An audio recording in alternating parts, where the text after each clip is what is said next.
Bonjour et bienvenue au Club 700 qui est ouvert pour vous, rien que pour vous. Bonjour, pasteur. Je m'assis avec la même énergie. Toujours. Et la forme. Toujours. Alors nous aussi, nous gardons le sourire avec vous dans ce programme du Club 700. Je suis le pasteur Raymond Kofi pour vous servir. Et je suis Massi Domingo pour vous dire que Jésus-Christ fait encore des miracles aujourd'hui même. Tout à fait, Massi, parce qu'il est vivant. Absolument. Et nous allons commencer à voir comment ce jeune Haïtien avait lutté et souffert entre beaucoup d'horreurs et des atrocités. Sa vie était vraiment en danger. Mais suivez son parcours. Il y avait beaucoup de corruption dans le système scolaire. Des étudiantes qui, en échange de faveurs sexuelles, obtenaient de bonnes notes de la part de leurs professeurs masculins. Pour moi, c'était important de dénoncer ces choses pour les changer. Caleb Monel grandit dans un foyer chrétien. Il connaissait la Bible et connaissait aussi la différence entre le bien et le mal. Ses croyances le poussaient à s'élever contre la corruption et l'injustice. Un jour, il décida d'écrire une dissertation au sujet des problèmes de son école. Bien qu'il l'ait fait avec de bonnes intentions, Caleb fut renvoyé. Mon père a dit, « Avant que tu nous fasses tous tuer ici, je vais t'envoyer aux États-Unis terminer tes études. » Caleb commença son périple pour les États-Unis le 13 août 1991.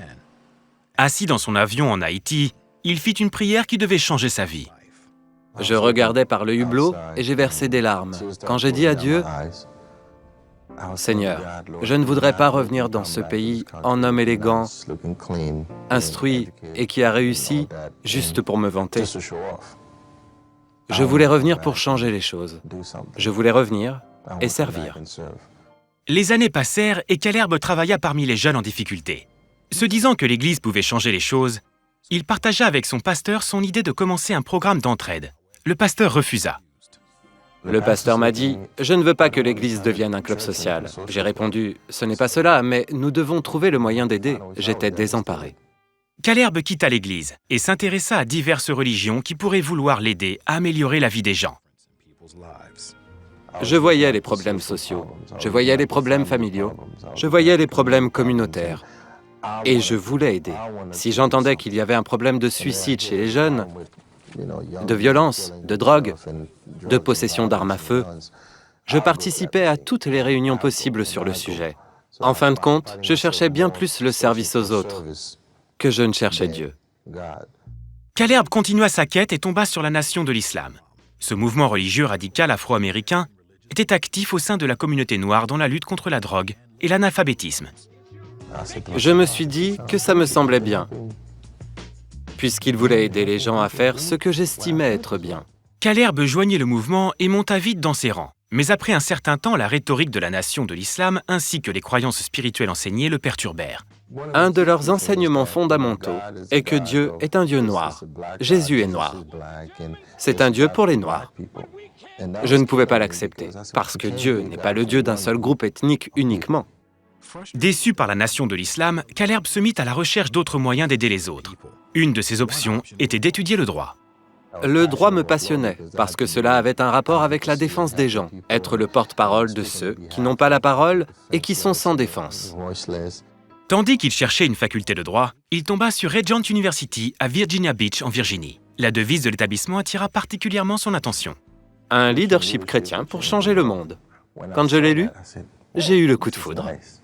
Caleb s'inscrivit à Regent University. Lors de son premier semestre, il fit une expérience qui allait boucler la boucle de sa vie. Je suivais un cours sur le leadership et il était question du lien entre se connaître soi-même, connaître son appel et apprendre ce qu'il faut pour pouvoir être efficace dans son appel et le réaliser. Caleb commença par rechercher la signification de son nom dans différentes langues. Il découvrit que dans chaque langue, cela signifiait la même chose, serviteur de Dieu. Assis à ma table dans la bibliothèque, je me suis mis à pleurer en me répétant « serviteur de Dieu ». J'ai ensuite appelé mes parents et je leur ai demandé « Pourquoi m'avez-vous appelé Caleb ?» Ils m'ont expliqué qu'ils avaient prié pour un fils et qu'ils avaient dit à Dieu que s'il leur en donnait un, il le consacrerait à lui afin que cet enfant le serve. J'ai alors vraiment regretté pas mal de choses qui avaient été une perte de temps. J'avais entrepris différentes choses, mais je n'avais ni obéi à Dieu, ni vraiment servi Dieu pleinement. J'ai dit à Dieu, « Oh Dieu, je suis désolé de ne pas t'avoir servi. Je n'ai pas accompli ce que j'étais censé accomplir. » Caleb consacra sa vie à Dieu et découvrit une meilleure façon de servir les autres. Quand je servais les autres dans la nation de l'islam, je leur disais simplement, « Arrêtez de vous droguer parce que c'est mauvais pour vous. Arrêtez de boire parce que c'est mal pour vous. Mais à présent, je sers les autres en leur donnant la Bible, en leur apportant Christ. Et ils le voient. Ils le voient de leurs propres yeux. Ils voient qu'ils sont sauvés entièrement et non juste à moitié. » Caleb créa une organisation caritative appelée Christians United for Haiti. Au travers de son ministère, Caleb aide et change la vie d'un grand nombre de personnes, en creusant des puits, soutenant des écoles, organisant des missions médicales et, plus important encore, en annonçant l'évangile de Jésus-Christ. Caleb concentre actuellement ses compétences, son talent et ses ressources pour aider à la reconstruction d'Haïti après le tremblement de terre dévastateur de janvier 2010. J'ai le sentiment de me reconnecter à la vision, de revenir à l'idée première d'être un serviteur. Je suis persuadé que si le Seigneur a pleuré sur des choses que je faisais avant, il se réjouit à présent parce que je suis revenu à lui pour le servir. C'est vrai, il avait fait sa part, mais c'est Jésus-Christ qui lui a donné et la vraie vie et la vraie liberté. Surtout que lorsqu'on passe par des chemins de ce genre, on a tendance, je ne dis pas lui, je dis d'autres personnes, ont tendance de se frapper la main sur la poitrine, que si j'ai pu faire ceci, j'ai pu faire cela. Oui, il a joué sa part, mais le reste, pas même le reste, parce que le tout, c'est toute la ligne dans laquelle le Seigneur a travaillé, a marché avec lui pour protéger, lui sortir. préserver. Voilà. Il a eu deux libertés. Celle qui est physique, de sortir de tous ces enfers, de toutes ces horreurs, de toutes ces atrocités. Et l'autre liberté intérieure, c'est surtout celle-là. C'est la plus grande. La plus grande, c'est-à-dire d'être reconnaissant, de savoir que Dieu l'a fait pour moi. Oui. Et Dieu le fait toujours. Toujours. Et Dieu veut le faire pour quelqu'un maintenant, qui est en train de suivre, et qui lutte quelque part, ne sachant quoi faire, et qui se pose des questions. Le Seigneur est fidèle, il veut le faire pour toi. Alors, aie foi, aie confiance en lui, qu'il est là à côté de toi. Mais ne nous quittez pas pour la suite. À tout de suite.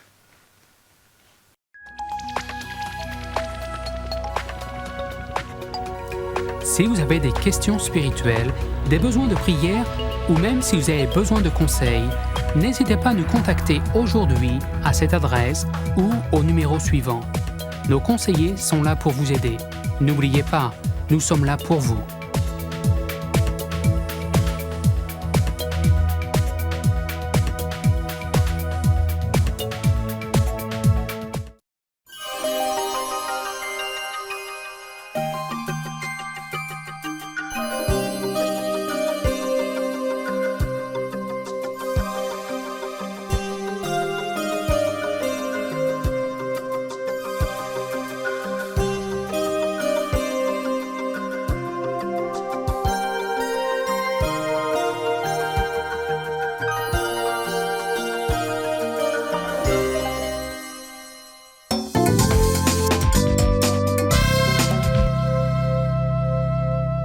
Merci de nous retrouver au Club 700.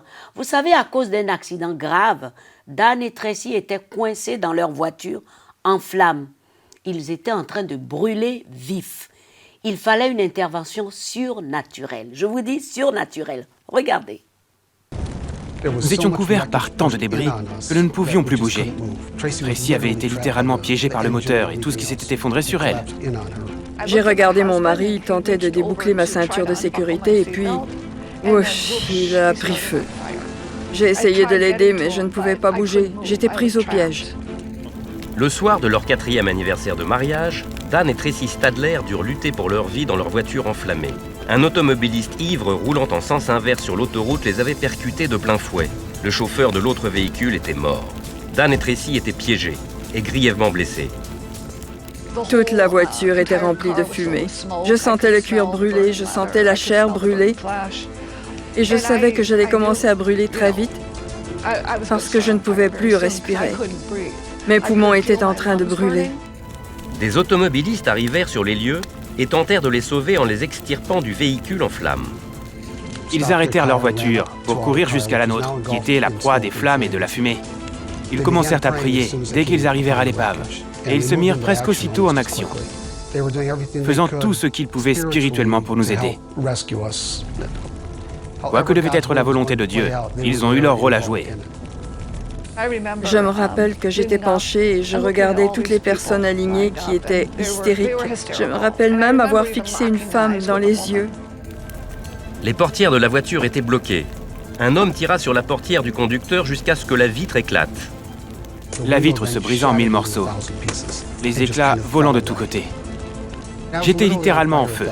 Mon visage, ma tête, mon flanc droit, mon bras, ma jambe droite étaient tout brûlants. J'ai commencé à m'extraire du véhicule et ils m'ont tiré et roulé dans l'herbe du bas-côté pour éteindre les flammes. Dans le même temps, Tracy était prisonnière des flammes dans la voiture. Elle sentait son visage brûler. Et à ce moment-là, elle était convaincue qu'elle allait mourir. J'ai compris que c'était la fin. J'allais partir. Et j'ai prié. J'ai prié comme j'ignorais même comment prier. J'ai dit, Père, je prie que tu me pardonnes mes péchés. Tu as dit, il y a beaucoup de demeures dans le ciel, et je prie qu'il y en ait une pour moi. S'il te plaît, ne me laisse pas mourir brûlé. J'ai regardé et il était là. Quand je dis « il », je parle d'une personne qui n'était pas de ce monde. C'était une personne envoyée du ciel, sous forme angélique. Il m'a soulevée et je suis allée avec lui. Tandis qu'il m'élevait et que nous nous éloignions au lieu de l'accident, j'ai compris que j'avais quitté mon corps. Je l'avais quitté. Il m'a dit que je pouvais regarder en arrière si je voulais.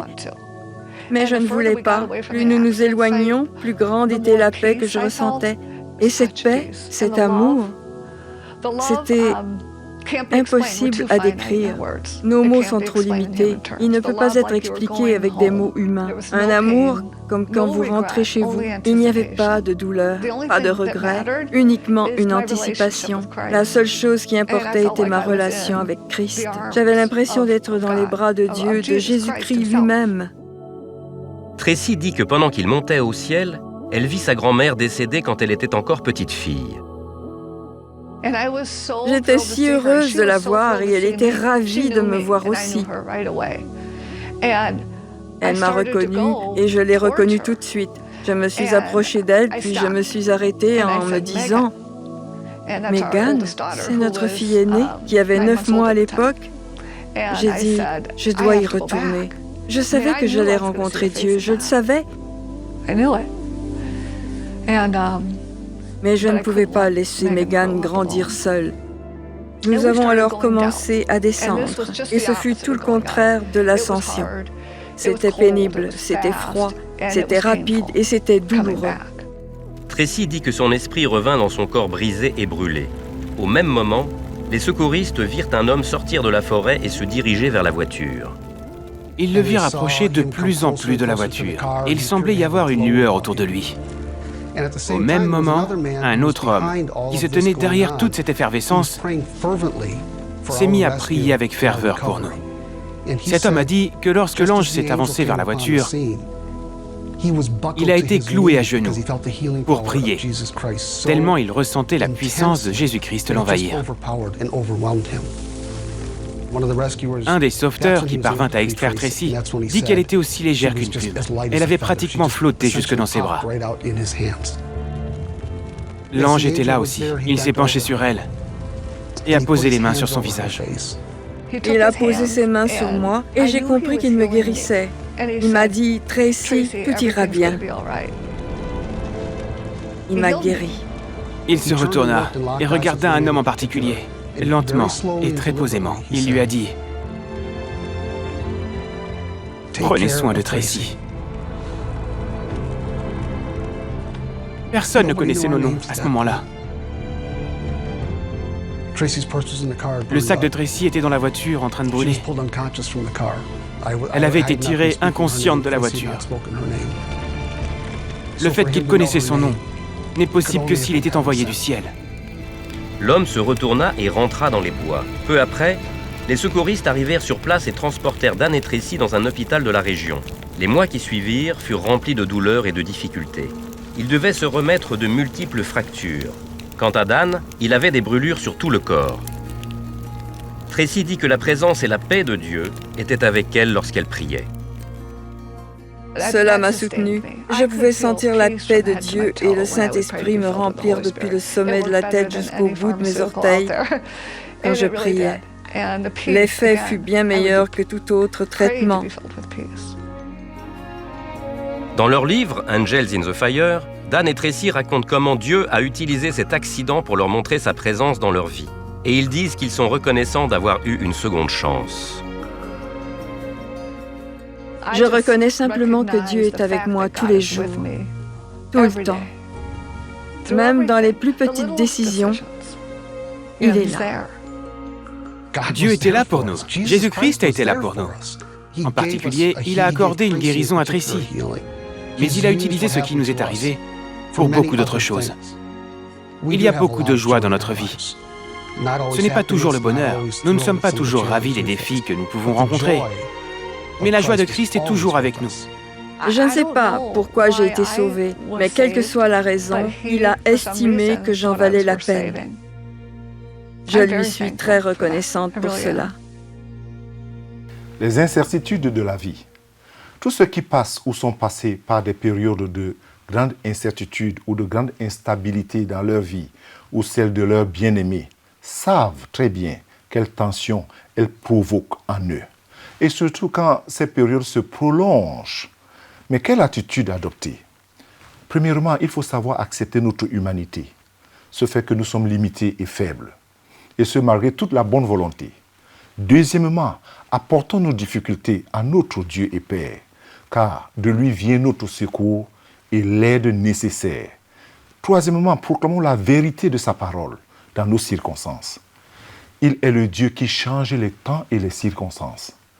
Ainsi le proclamait le prophète Daniel. Le témoignage de Tracy et les autres sont des réalités de la présence de Dieu avec nous. Et quand les prières sont faites dans la volonté de Dieu, elles sont toujours entendues et répondues. C'est très important. Lorsqu'on passe par des périodes difficiles, des difficultés, une certaine instabilité, et que ces périodes se prolongent, on sait ce qu'on ressent à l'intérieur. La pression devient très forte.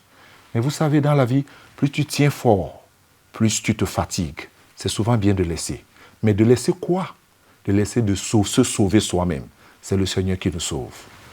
Seigneur, je te présente tous ceux-là qui suivent cette émission en ce moment, qui passent par des périodes difficiles, par des instabilités, par des pressions intérieures. Tu parles aux hommes de plusieurs manières et tu nous avertis. Seigneur, que ces témoignages les apportent réconfort, force intérieure et foi. Je prie surtout pour ceux qui sont alités. Au nom de Jésus-Christ, que la puissance du Saint-Esprit te touche là où tu es en ce moment.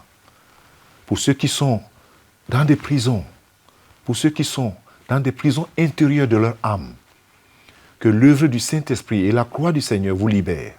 Au nom de Jésus-Christ, maintenant même, reçois ta guérison. Non seulement la guérison physique, mais la guérison spirituelle. Dis au Seigneur, Seigneur, viens dans ma vie. Pardonne-moi mes péchés. Et délivre-moi, Seigneur. Viens dans mon cœur, sois mon Seigneur et mon Sauveur personnel. Amen et Amen. Je voudrais te rassurer d'une chose, cher ami. Tu ne peux pas te sauver toi-même.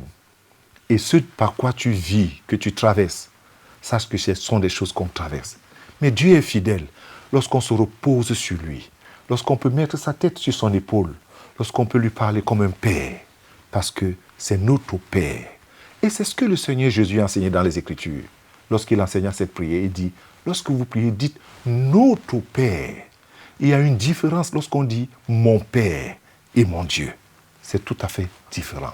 Que Dieu te bénisse, qu'il te fortifie, qu'il t'élève davantage. Sois béni. Au nom de Jésus. Amen et Amen. Merci, pasteur. Chers amis, ne nous quittez pas. À tout de suite.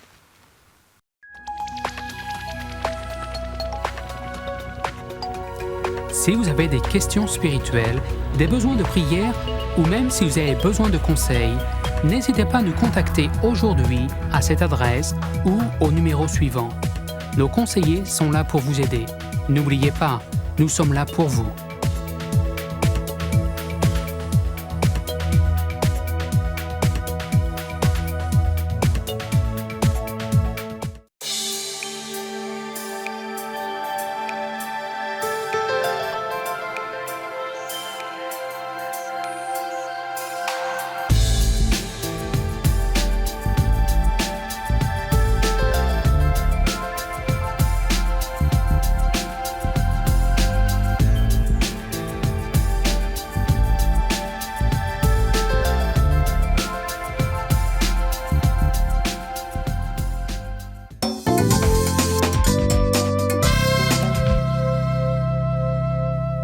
Bienvenue de nouveau au Club 700. Nous passons maintenant à nos questions-réponses.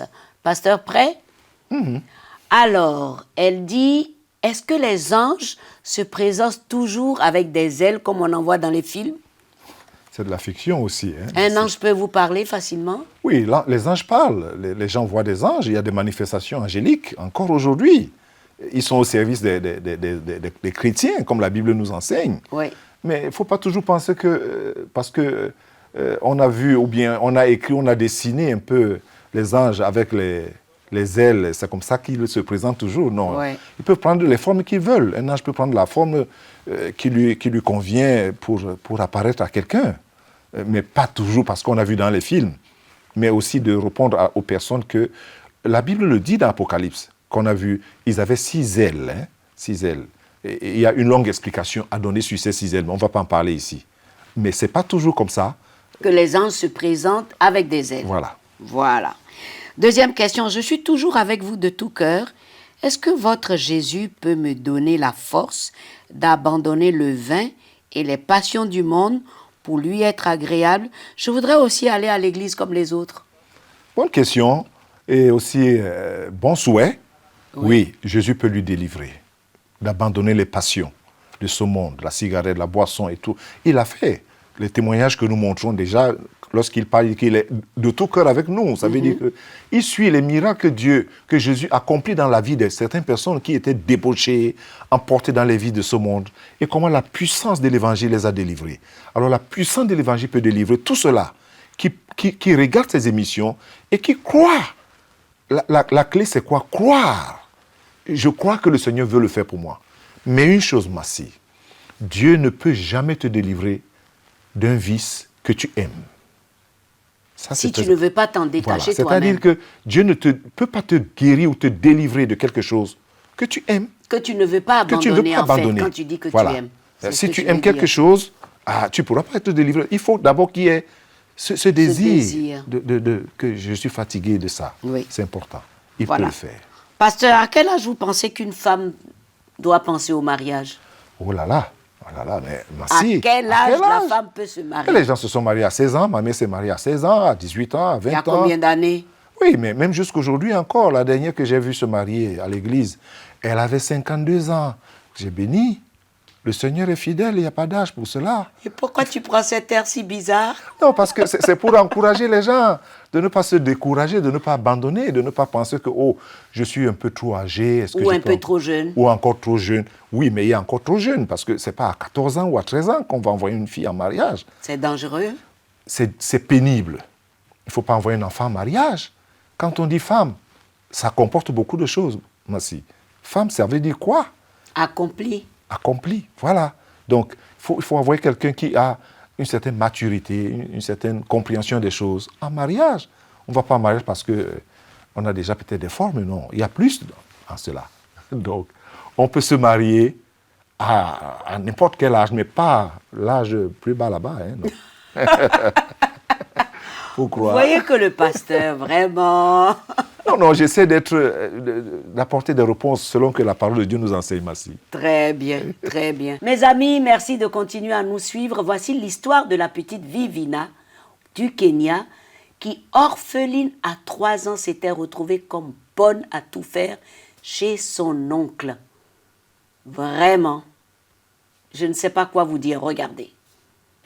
Après le décès de ses parents, Vivina fut recueillie par son oncle qui fit d'elle la domestique de la famille. Je n'avais que 3 ans, mais il me faisait faire toutes les corvées, comme la vaisselle et le nettoyage. Si je ne travaillais pas assez vite, il me faisait des problèmes. Il ne s'occupait pas de moi et ne me laissait pas aller à l'école. Lorsque les gens virent comment Vivina était traitée, ils contractèrent un foyer d'accueil pour enfants construit par Orphan Promise. L'oncle la laissa partir. Ici, Vivina grandit dans un nouveau foyer où elle est la servante de personne. Je suis vraiment bien ici. Je suis bien dans ma peau et je vais à l'école. À présent, je peux avoir ce que je n'ai jamais eu. Par exemple, de bons vêtements. Vivina progresse bien dans ce foyer pour enfants. Elle est très intelligente. Sur les 350 élèves de son école, elle est en 3e position. Je sais que j'ai un bon avenir devant moi. Tant que je serai ici, je pourrai profiter de ma vie. Et après l'école, je sais que je pourrai devenir tout ce que je voudrais. Avant notre départ, nous sommes allés acheter des fournitures scolaires pour Vivina et les autres enfants. Comme vous pouvez le voir, tous les enfants sont heureux d'avoir une maison et une grande famille de 50 frères et sœurs.